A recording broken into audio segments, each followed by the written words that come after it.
How you doing, everyone? Welcome back. Well, I don't know if you saw this, excuse me, excuse me, sorry about that. I don't know if you saw the clip of Donald Trump on the tarmac the other day when he's going on about the situation in Ukraine and, how Putin is somehow, he's flipped or he's just gone insane or whatever. What if I told you Putin was always insane, right? He was always this type of person who was going to, violate any ceasefire deals. I mean, he's done it before, right? And just the fact that Donald Trump likes the guy isn't going to stop him from doing what he's always done, right? But Donald Trump's going on and on about, I don't know what's going on, but I don't like it. I don't like it. You know what, Donnie? Nobody likes it. And quite frankly, since you're not willing to actually do anything, even though you said you could have it resolved within 24 hours of taking office, and even later you said that you would have it resolved before you even took office, you said as president-elect you could end that war, right? And that was after you said that you could end it within 24 hours. Guess what? We are now, 4 months in? Yeah, we're about 4 months into your administration. That's 120 days? So what's 24 times 120? I don't know. I'm not going to do the math. I don't really care what the math is. But you've had thousands of hours, right?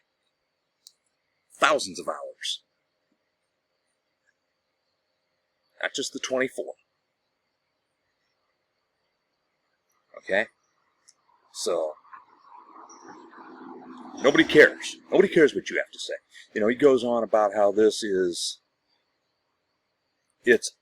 Zelensky's war. It's Putin's war. It's Biden's war. Well, first of all, Biden had nothing to do with it, right? Absolutely nothing. And anybody who says otherwise is a Kool-Aid drinking cultist. Okay? That's just all there is to it. Kool-Aid drinking cultist, if you think Biden had anything to do with this war. Zelensky's war? Yeah, only in the sense that he is defending his country. His country is on defense. Does he want the war to end? Yes. Of course he does. Because he wants his people to stop dying. Right? And he's going to fight when somebody invades. Let me ask you this, right? Donald Trump has talked about making Canada our 51st state, right? Let's put that shoe on the other foot, right? Let's reverse that situation, shall we? Canada makes threats toward the United States. Canada makes threats toward the United States. I mean, of course they don't, but for the sake of this discussion, Canada decides that they want the Pacific Northwest and they want the northeastern states, along with Minnesota, the Dakotas, Montana. Let's throw in Michigan and Wisconsin just for good measure. They want the entire north of the United States, right? They invade. They take over some of our territory. Are we okay with that, or are we going to fight back? Obviously we're going to fight back. We're going to push them out, right? Because that would be a war of aggression. Obviously Canada wouldn't do that for a number of factors. There's a number of reasons why they would never do that.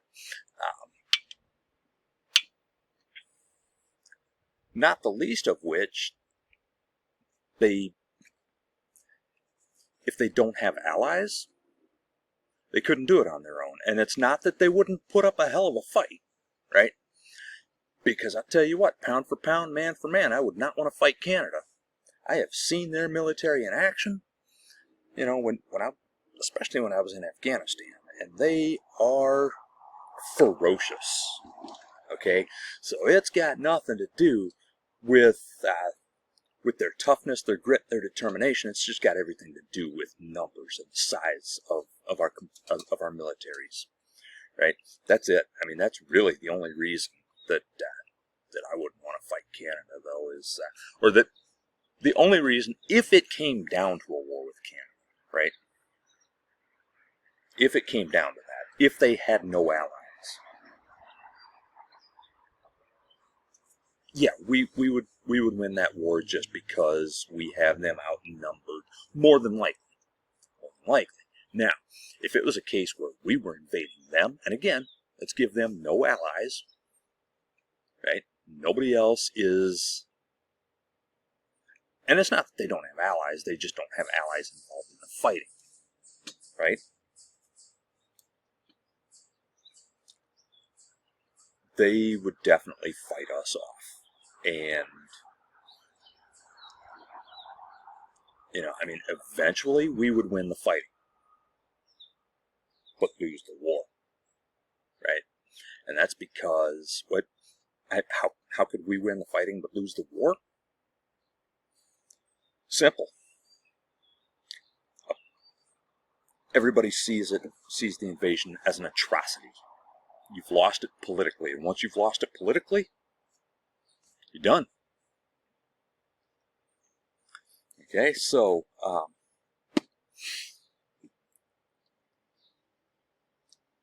would we be okay with Canada invading us?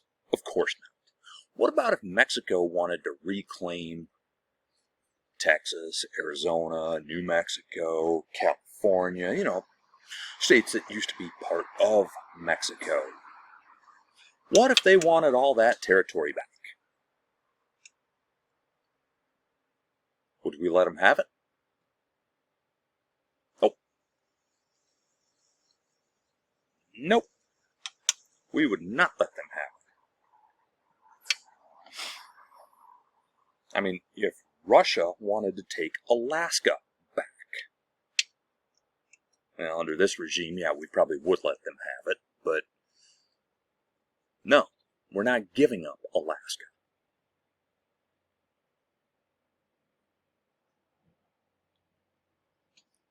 So Ukraine is not going to give up this fight.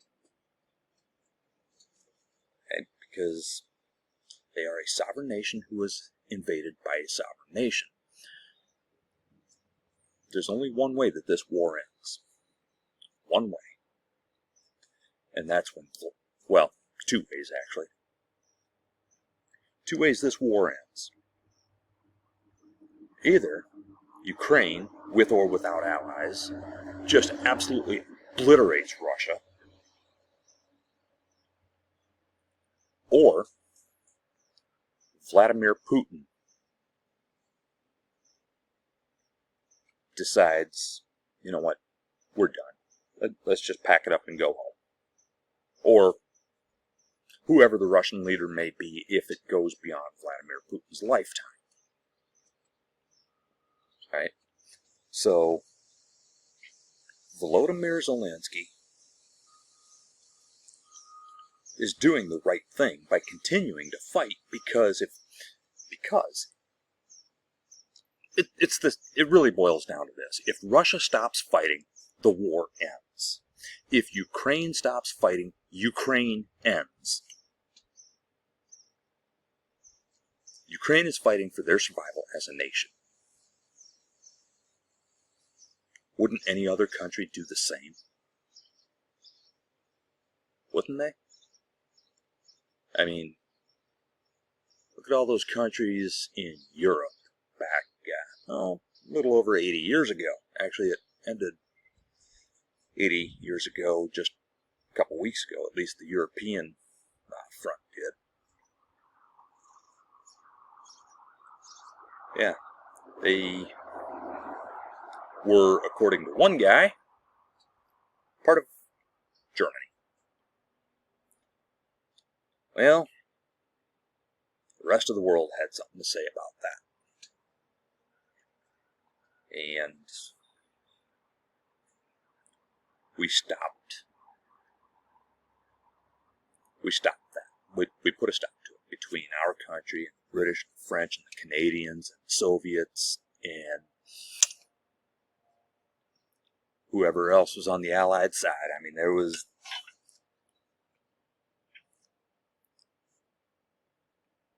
pretty much anybody else that wasn't taken over.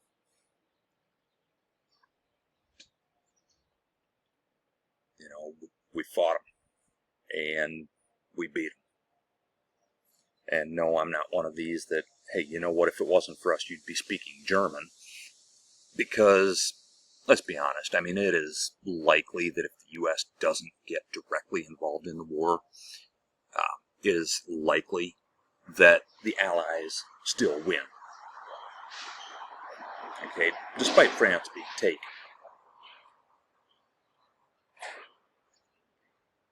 But we fought against this ideology in a war that ended 80 years ago.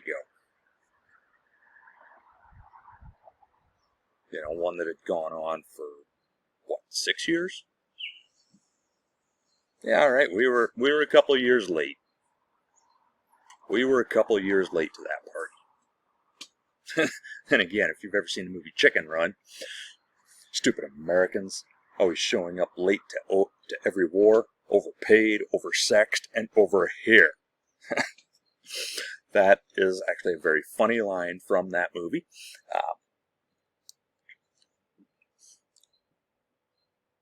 But yeah,